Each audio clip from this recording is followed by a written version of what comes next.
All right, in Georgia, it was a big deal when the president finally did mention Laken Riley's name. Of course, she was a student who was killed by an illegal immigrant in the state of Georgia. That state's Secretary of State, Brad Raffensperger, kind enough to join us. Secretary, always good to have you.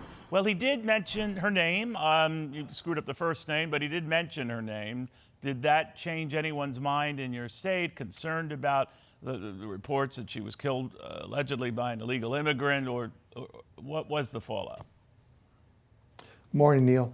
Actually, I don't think, keeping it real, I don't think President Biden was doing that well right now in Georgia. We're looking at open borders and we're looking at inflation. Those two issues, we already had people pretty agitated in Georgia. But that brutal murder at UGA, that young nursing student, Laken Riley, just really took it to a whole different level. People are furious here in Georgia. So I don't know what kind of welcome he's going to get. I know he's not going to Cherokee County, and that's really where he needs to go today. Apologize to the family. Say he's going to do a better job and actually secure the border. My job, obviously, is to make sure we have fair and honest elections. And voters' top concern, actually, right now, is voter integrity as it relates to non-citizen voting. And that's why I've asked the General Assembly to pass a constitutional amendment that only American citizens vote. I've been pushing this and promoting this since 2018. It's time we actually do this. With this open border policy, that's voters' #1 concern. So that's what I'm looking at, make sure we have a safe, secure in 2024. Let me ask you about that, though, Secretary, because it was a shock. It was horrible. I'm sorry, sir, but it was a shock in your state when Donald Trump lost. There was a recount. It is typically a safe Republican state. You lost 2 senators who became Democrats, considered unthinkable a little more than a few years prior.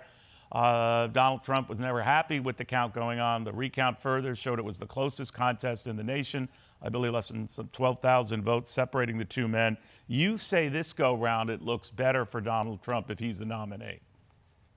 It does, just because of what Biden's failed border policies. And look at our high inflation. We are where we are, and that's the politics side.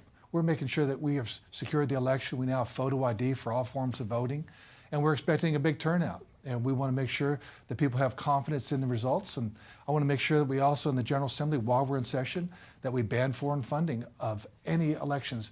Obviously, there's a federal prohibition, but there's actually a loophole that you could actually have foreign funding of state elections. So we need to ban that.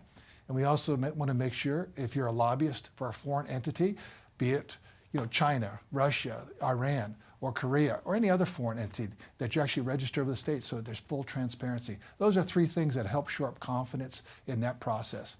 But we'll be ready. We expect it to be a wild time again, like it was in 2020, but what we've shown is we're going to have fair, honest, and accurate elections, and the results will be the results. Meanwhile, the trial that's looking what's right no matter what. I got it, sir. The trial that's looking into what role the president might have played in the recount that was going on in Georgia seems to have veered into a circus with the Fani Willis situation and the lovely relationship with this other prosecutor. The fact of the matter is, a lot of people think that she should be thrown off the case, or maybe the case itself thrown out. Your thoughts?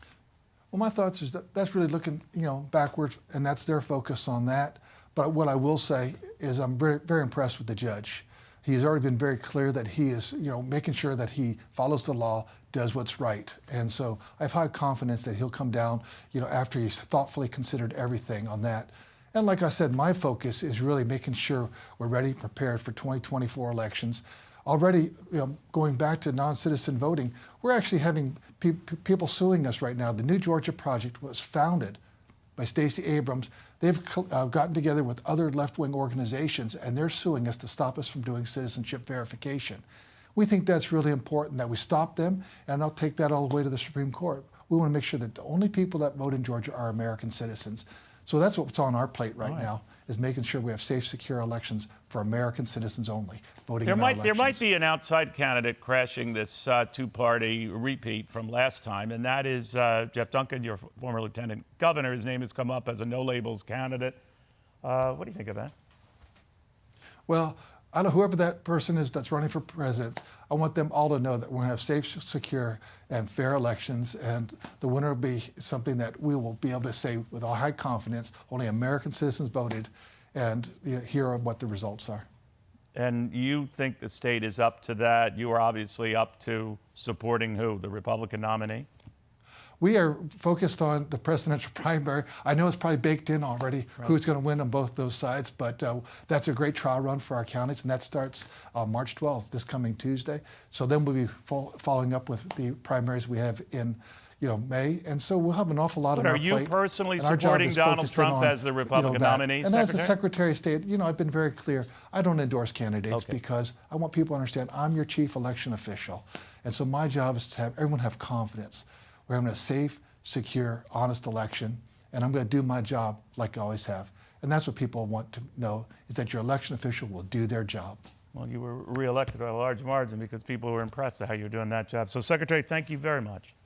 Thank you, Neil. Hi, everyone. I'm Brian Kilmeade. I want you to do me a favor. I want you to click to subscribe to the Fox News YouTube page. This is the only way that I know for sure that you're not going to miss any great commentary, any great news bites, any great interviews coming your way on Fox. You can get it all here on YouTube. So subscribe right now.